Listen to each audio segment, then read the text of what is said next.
Election అయిన తర్వాత ముఖ్యమంత్రి అయిన తర్వాత హోమ్ మినిస్టర్ అనిత ఫెయిల్ అయిపోయింది, లా అండ్ ఆర్డర్ కంట్రోల్ లేదని ఆయనే మాట్లాడాడు. మరి ఆదిత్యనాథ్ ఇది లా అండ్ ఆర్డర్ ఇక్కడ ఎందుకు తేరు?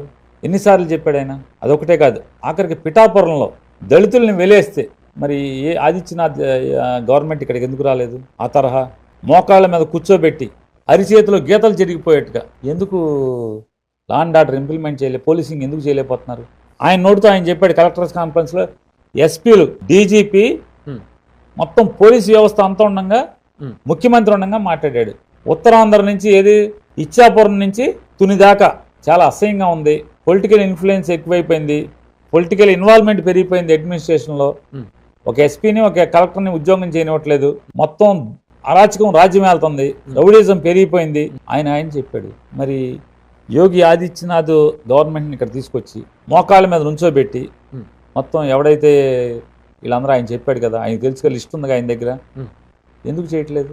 ఆయన చెప్పేది ఒకటి, అక్కడ జరిగేది ఒకటి అనేది అందరికీ తెలుసు. భీమవరంలో విచ్చలవిడిగా పోలీసులు పేకాట ఆడిస్తున్నారు, క్లబ్బులు నడుపుతున్నారు అన్నారు. చర్య ఏముందని అంటున్నారు. ఆ కన్సర్న్ డిఎస్పీని, ఎవరైతే క్లబ్బులు నడుపుతున్నారో ఆ సిఐల్ని, ఎస్ఐల్ని, ఆ జిల్లా ఎస్పీ గారిని ఆదిత్యనాథ్ గవర్నమెంట్ తీసుకొచ్చి వాళ్ళ మోకాలు దండ వేయించారా?